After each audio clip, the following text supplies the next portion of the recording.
प्यारे बच्चों, आप सभी का हमारे YouTube चैनल लर्निंग यूनिवर्स पे बहुत बहुत स्वागत है। आज हम 7वीं क्लास की वर्कशीट नंबर 22 कॉल करेंगे। ये वर्कशीट आपकी 14 दिसंबर के लिए है और आपका जो सामाजिक विज्ञान का हमारे जो आपका इतिहास का सेक्शन है हमारे अतीत, उससे लिया गया है और इसमें हम मुग़ल साम्राज्य के बारे में पढ़ेंगे। इससे पिछली वर्कशीट में बच्चों आपने देखा कि हमने मुग़ल साम्राज्य की स्थापना के बारे में पढ़ा था। जो बाबर था मुग़ल साम्राज्य का संस्थापक, वो चंगेज़ खान और तैमूरलंग का वंशज था, उसके बारे में पढ़ा था। अब हम उसके बारे में बाबर के बारे में पढ़ेंगे।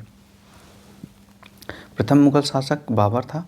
इसने दिल्ली पर 1526 से 1530 ईस्वी तक शासन किया। जब 1494 में फरगना राज्य का उत्तराधिकार प्राप्त किया तो उसकी उम्र केवल 12 वर्ष की थी।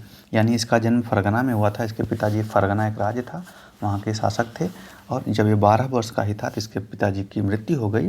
तो 12 वर्ष की आयु में ही ये अपने राज्य का राजा बना, फरगना। मंगोलों की दूसरी शाखा उज़्बेकों के आक्रमण के कारण उसे अपनी पैतृक गद्दी छोड़नी पड़ी। लेकिन मंगोल की एक दूसरी शाखा थी उज़्बेक, उन्होंने फरगना पर आक्रमण कर दिया और इस कारण से इसे अपनी पैतृक गद्दी, यानी इसके पिता का जो राज्य था, जहाँ की गद्दी पर बैठ कर यह राज शासन करता था, उसे वहाँ छोड़ना पड़ा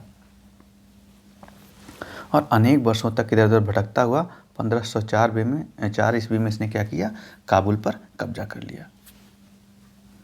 जब 12 साल का था तो 1494 ईस्वी में इसे उत्तराधिकारी मिला और उसके 10 साल बाद, यानी जब ये 22 साल का हो गया, तो जब भटकने के बाद 1504 में इसने काबुल पर आक्रमण कर लिया, कब्जा कर लिया और 1526 में दिल्ली के सुल्तान इब्राहिम लोदी को पानीपत में हराया।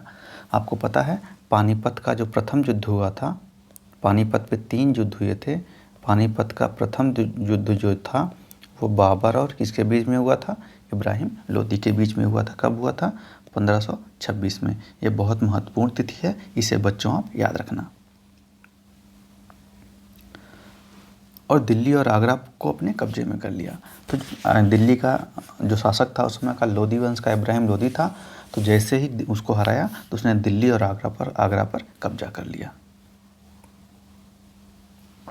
अब देखिए कि जो बाबर ने कुछ प्रमुख युद्ध जो लड़े थे, जिनको लड़के इसने भारत के कुछ राज्यों पर कब्जा किया, वो कौन कौन से थे।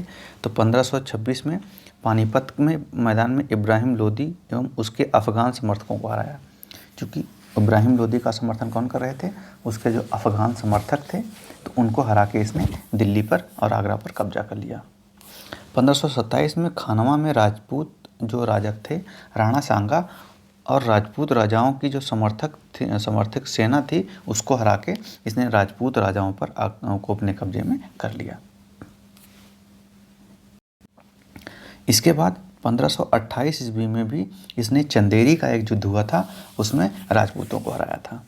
तो 3 युद्ध लड़े थे 1526 में, पानीपत का प्रथम युद्ध, 27 में खानवा का युद्ध जिसमें राणा सांगा को हराया और 28 में चंदेरी का युद्ध, राजपूतों को हराया। और 1530 में इसकी क्या हो गई, मृत्यु से पहले दिल्ली और आगरा पे मुगल नियंत्रण स्थापित कर दिया था और 1530 में ही इसकी मृत्यु हो गई। अब इसके बारे में कुछ रोचक तथ्य हैं बच्चों, वो हम जान लेते हैं कि बाबर ने राजत्व सिद्धांत में परिवर्तन कर सुल्तान की जगह बादशाह की पदवी ली।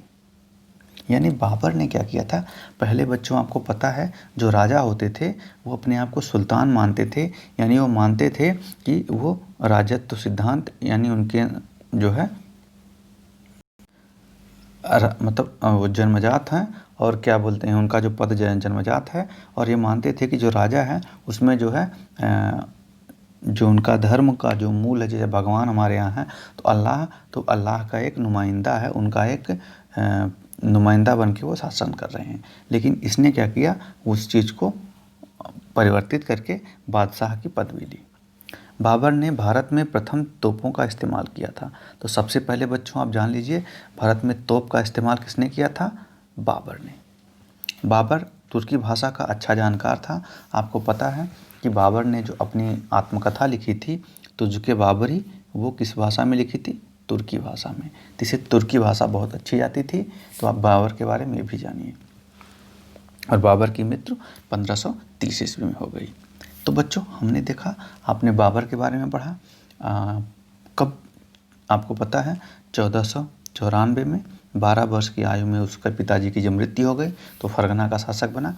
फिर जब उज़्बेकों ने उसके शासक राज्य पर आक्रमण किया तो वहाँ से उसे भागना पड़ा और 1504 में उसने क्या किया, काबुल पर, कहाँ, काबुल पर आक्रमण किया। और अब ऊपर आपने देखा 1506 में 26 में पानीपत में इब्राहिम लोदी को हराया, 27 में राणा सांगा को खानवा के युद्ध में हराया और 28 में चंदेरी के युद्ध में राजपूतों को हराया और कैसे 1530 में उसकी मृत्यु हो गई। तो ये हमने बादशाह बाबर के बारे में पढ़ा। अब हम प्रश्नों के उत्तर देखते हैं। प्रथम मुगल शासक कौन था? बच्चों आपको अभी हमने पढ़ा प्रथम मुगल शासक कौन था, ऊपर आपने पढ़ा है। बाबर की आत्मकथा का नाम क्या था? तो यहाँ पे लिखा हुआ है, इसमें आप पढ़िए। किसी एक सुल्तान शासक का नाम बताइए।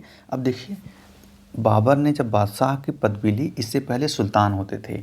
तो अगर आप देखेंगे कि जो दिल्ली सल्तनत थी, जैसे अलाउद्दीन खिलजी हो गया, इब्राहिम लोदी हो गए, मोहम्मद बिन तुगलक हो गया, तो ये गयासुद्दीन बलबन हो गए, तो ये जो शासक थे ये सब अपने आप को सुल्तान मानते थे। तो इनमें से किसी का नाम है लिख दीजिए आप।